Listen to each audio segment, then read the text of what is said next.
এই দালাল চক্র, আমি ওসি সাহেবকে বলবো, ডিসি সাহেবও দেখবেন, এই দালাল চক্রকে নির্মূল করতে হবে। মানুষ নির্বিঘ্নে হাসপাতালে চিকিৎসা সেবা পাওয়াটা আমরা নিশ্চিত করব। এই নিশ্চয়তা আমি আপনাদেরকে দিচ্ছি। আমি জেলা প্রশাসক মহোদয়, সিভিল সার্জন এবং আমাদের ওসি সাহেব, স্বাস্থ্য অধিদপ্তরের কর্মকর্তা, ওনাদেরকে বলছি কোনো দালাল চক্র এই হসপিটালের কম্পাউন্ডে থাকতে পারবে না, এইটা নিশ্চিত করতে হবে। রোগীরা নির্বিঘ্নে দেখেন, আমাদের সরকারের যে একটা অঙ্গীকার, মানুষের কাছে একটা প্রতিশ্রুতি আছে স্বাস্থ্যসেবা জনগণের দোরগোড়ায় পৌঁছে দেওয়ার।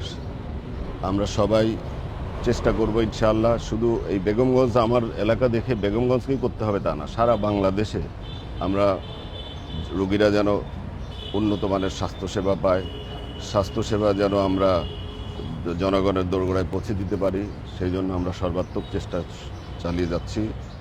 চালিয়ে যাব। আমরা আপনাদেরও সহযোগিতা লাগবে। আমাদের ডাক্তার সাহেবরা যেন নিয়মিতভাবে এখানে দায়িত্ব পালন করেন, সেক্ষেত্রে আপনারা সাংবাদিক বন্ধুরাও সচেতন থাকবেন। সবাই মিলে, শুধু স্বাস্থ্য সেবা বা ডাক্তার বা সবাই মিলে যদি আমরা একসাথে একটা এফোর্ট দেই, ইনশাআল্লাহ আমাদের এই চিকিৎসা সেবার মান উন্নত হবে এবং আমরা অন্ততপক্ষে আমাদের যে সমস্ত রুগীরা এখান থেকে ঢাকায় যেতে হয়, ঢাকা থেকে আবার বাইরে যেতে হয়, মানে আমরা এই প্রবণতাগুলো বন্ধ করতে পারবো ইনশাআল্লাহ।